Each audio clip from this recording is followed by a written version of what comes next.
안녕하세요. 삼탈모 카페의 모모코주부입니다. 한 가지 질문에 대해 각각 다른 병원의 답변을 한 번에 들을 수 있는 일문다답. 저 모모코주부가 여러분 대신 여러 병원에 방문해서 대신 질문해드리고 있습니다. 자, 이번 질문은 모발 이식을 하는 방법에는 어떤 것이 있는지 탈모 치료 모발 이식 전문 피부과의 의학 박사 노윤우 전문의의 답변을 들어보겠습니다.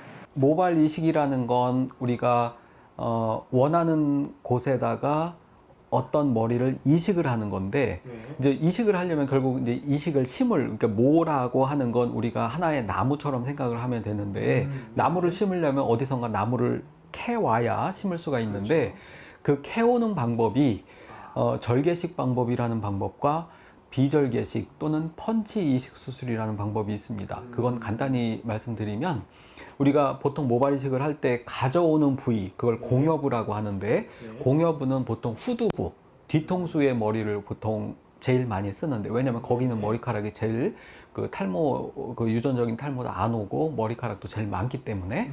그래서 이게 뒤통수 피부라고 가정을 하면, 뒤통수 피부, 이게 머리카락이 나 있는 뒤통수 피부의 일부를, 그러니까 실제로 이렇게 손가락 넓이만큼 이렇게 오려내서, 이걸 오려내면 여기 이제 오려낸 피부에 머리카락이 있게 되겠죠. 이 머리카락을 이식을 하는 거고, 이제 여기 이렇게 오려내면 뒷부분은 이렇게 구멍이 생길 테니까 여기는 이렇게 당겨서 꼬매고, 그리고 이 잘라낸 여기 머리카락을 이제 나눠서 필요한 곳에다가 심는 방법, 이렇게 이식을 하는 걸 절개식 방법이라고 하고, 왜냐하면 피부를 절개하고 다시 봉합을 하고 하기 때문에. 근데 이제 봉합을 하면 이런 기다란 꼬맨, 봉합한 흉터가 남기 때문에 흉터가 좀 눈에 들띄게 이 뒤통수 부분에서 한 포기씩 이렇게 오려낸다고 생각을 하시면 됩니다. 비절개 방법은. 그걸 사용을 할 때 그 펀치라는 둥근 형태의 칼날로 이제 머리카락이 포함된 피부를 하나씩 이렇게 오려내듯이 그렇게 오려서 하나하나 오려서 필요한 곳에다가 심는 방법. 이렇게 뽑아내는 거죠? 그렇죠.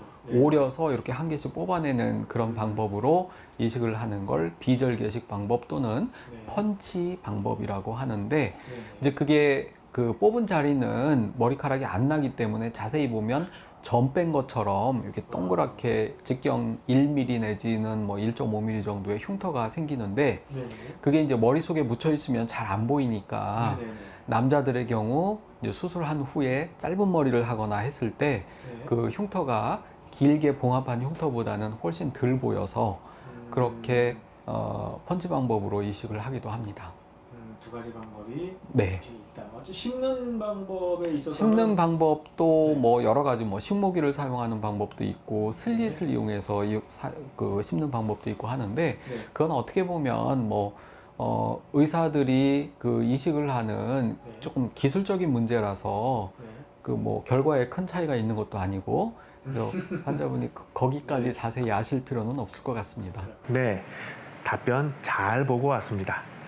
이식이 필요한 부위에 심을 모발을 채취하는 방법부터 채취한 모발을 이식하는 방법까지 전문의께서 모발을 나무에 비유해 설명해 주셔서 모발 이식에 대한 이해가 쉽게 되셨을 것 같습니다. 자, 다음은 탈모 치료 모발 이식 전문의 강민호 전문의의 답변을 들어보겠습니다. 자, 모발 이식은 크게 나누면 절개식과 비절개식으로 나눌 수 있겠죠. 자, 제가 사실 학회의 학술의사이기 때문에 이 절개와 비절개 방법에 대해서 문제점을 많은 의사들이 들었고, 사실은 이것이 맞지 않는 언어다. 그래서 이제 FUT, FUE로 하자 이렇게 얘기를 하지만, 일반 분들은 FUT, FUE를 잘 이해하지 못하기 때문에 결국 또다시 절개식과 비절개식으로 다시 분리가 됐습니다. 절개식은 이제 모발을 뒤에서 칼을 이용해서, 즉 의료용 메스를 이용해서 모발을 얻어내는 과정이죠. 위에서 또 한 번의 칼이 들어가고 아래쪽에 칼이 들어감으로써 초승달 모양으로 모발을 얻어내게 되는 겁니다. 그 모발을 얻어내고 난 다음에 위아래 탄력을 이용해서 꿰매게 됩니다. 그 절개식은 두피 탄력이 좋고 그다음에 모발의 밀도가 좋을수록 모발량이 많이 나오게 되어 있는 겁니다. 또한 디자인을 좀 더 길게 하게 되면, 즉 이어 투 이어라고 표현하죠. 길게 들어가게 되면 모발을 좀 더 얻을 수 있겠죠. 그러나 모발을 다 얻어낸 다음에 두피의 탄력이 부족하게 되면 다시 수술할 때까지 상당히 인터벌이 필요하게 됩니다. 책에는 보통 1년, 어떤 경우에 2년 정도의 시간이 필요하게 되는데요. 첫 번째 모발에서 4,500 정도 모발을 얻었다면 두 번째 수술에는 절대 4,500가 나오지 않습니다. 제 경험상으로는 그것보다 훨씬 적은 양의 모발이 나오기 때문에 절개식의 그런 단점도 있게 되겠죠. 그에 비해서 비절개는 모발을 하나씩 뽑아서 그거를 심어드리는 방법인데요. 이런 수술들이 사실 나온 건 오래됐습니다. 그러나 이 수술 방식이 지금까지 사람들한테 선택을 못 받았던 이유는 모발이 일단은 이 수술이 워낙 길었습니다. 수술 시간이 9시간, 10시간이 걸리고 모발을 뽑는 과정에서 모발의 손상과 그런 것도 많았을 뿐더러 모발을 뽑아서 심었을 때 생착률도 많이 떨어지고 더 중요한 거는 수술비가 3배에서 4배 정도 비쌌기 때문에 수술 시간은 오래 걸리고 그 다음에 수술비는 엄청 비싸며 결과가 좋지 않은 수술을 선택할 수는 없지 않습니까? 그래서 약 15년, 20년 동안 사장돼 있다가 최근에 갑자기 부상된 수술입니다. 약 10년 전부터 이 수술이 개발되는 여러 가지 기계들, 그 다음에 의사들도 절개식을 극복하기 위한 여러 가지 방법을 찾다 보니 비절개 수술이 개발이 돼서 이제는 비절개 수술이 대세가 되어가고 있는 상황이 됐습니다. 이제 이렇게 되다 보니 비절개 수술이 가격이 많이 들어갔습니다. 보통 절개에 한 1.3배 정도로 내려왔고, 그 다음에 수술 결과는 어떤 병원들은 절개에 따라갈 수 없다, 이론적으로 맞는 말입니다. 그러나 저희 병원의 수술을 여러 번 많이 한 결과 현재 절개와 비절개 결과를 같게 만들 수가 있습니다. 그 다음에 그렇게 되다 보니 이제 절개의 단점이 보이게 되는 거죠. 절개는 흉터 부위가 남게 되고, 또 첫 번째 수술하는데 럭키하게 흉터가 잘 안 남았지만 두 번째 수술할 때는 어김없이 수술에 흉터가 크게 남게 되어 있습니다. 세 번째는 말할 것도 없고요. 또 그렇다고 해서 그걸 두려워서 또 다른 흉터를 만들면 이렇게 머리를 들춰보면 흉터 추성이가 되게 되는 겁니다. 그래서 그 앞쪽에 컴플렉스를 없애려고 수술을 했는데 뒤쪽에 컴플렉스를 잔뜩 만들어 놓는 상황이 발생하는 거죠. 그래서 이제 비절개 수술로 많이 전환이 되고, 환자분들도 이제 수술을 상상해 보는 것 같아요. 상상하는데 칼로 이렇게 해서 모발을 얻어내는 피가 잔뜩 나고, 이런 수술을 상상해 보니 겁이 나는 겁니다. 또 아플 것 같고. 그에 비해서 비절개는 이제 간단해 보이고 피도 안 나고 회복도 빠를 것 같고, 그렇게 해서 비절개 수술을 선택하고 그쪽을 요구를 하는 것 같습니다. 잘 보셨나요? 강민호 전문의께서 모발이식 수술 방법을 절개와 비절개로 나눠서 각각의 장단점까지 잘 설명해 주셔서 두 수술 방법 중 고민하셨던 분들께 도움이 되셨을 것 같습니다. 자, 마지막으로 탈모 치료 모발이식 전문 피부과의 김상민 전문의의 답변을 들어보겠습니다.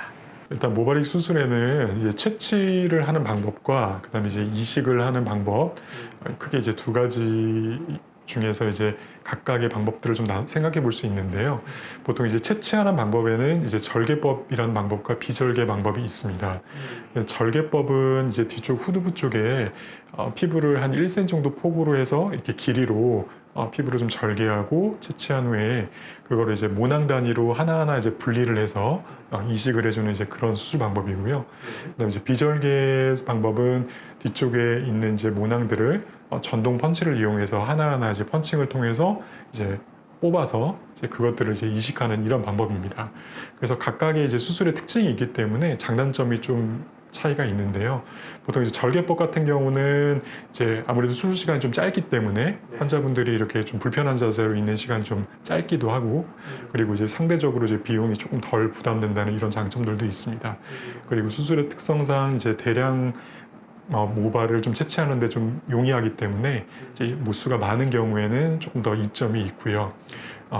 그 다음에 이제 비절개 같은 경우는 이제 뒤쪽에 이제 선으로 된 흉터를 남기지 않는다는 이제 그런 장점이 있어서 뒤쪽 이제 후두부를 갖다가 되게 머리를 스타일을 좀 짧게 많이 올려서 하시는 분들, 그런 분들 같은 경우는 이제 비절개 수술들이 조금 더 이제 선호될 수 있습니다.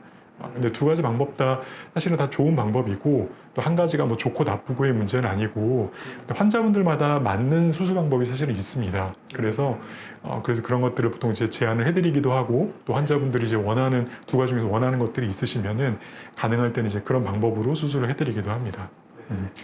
그리고 이제 앞쪽에 이제 이식을 하는 방법은 보통 이제 크게 봤을 때 우리가 보통 이제 식모기를 통해서 이제 사용을 해가지고 하는 이식 방법이 있고, 또한 이제 그 피부에 이제 슬릿이라고 해서 이제 작은 구멍을 내서 이제 공간을 내서 이렇게 이식을 핀셋을 통해서 꼽아서 이식을 하는 방법이 있는데, 이것도 마찬가지로 사실은 어찌 보면은 좀 환자분마다 특성에 따라 좀 다르다고 볼 수 있을 것 같아요. 근데 기본적으로는 이런 식모기를 통한 이런 이식은 우리 이렇게 동양인들, 보통 이제 우리 모낭의 특징이 되게 모낭이 굵고 되게 깁니다. 서양 사람들에 비해서. 그거에 비해서 서양 사람들은 약간 모낭이 좀 되게 얄싹하기도 하고 좀 짧은 경우가 많고요. 그래서 사실 이 아시아 계열의 우리 동양 사람들은 식모기를 통해서 이식을 하는 게 어찌 보면 좀 더 효과적이기도 하고 어찌 보면 더 잘 맞다고 볼 수도 있고요. 그다음에 슬립 방법은 사실은 그 이제 서양 사람들의 모낭에 어찌 보면 좀 더 적합한 방법이기도 합니다. 왜냐면 약간 그 홈을 낸 다음에 그걸 핀셋을 잡아서 이렇게 직접 꽂아주는 약간 이런 방법이기 때문에 모낭이 너무 크고 그럴 때는 그것들을 하기가 좀 용이하기도 어렵고 좀 자리를 잡기가 좀 쉽지가 않습니다.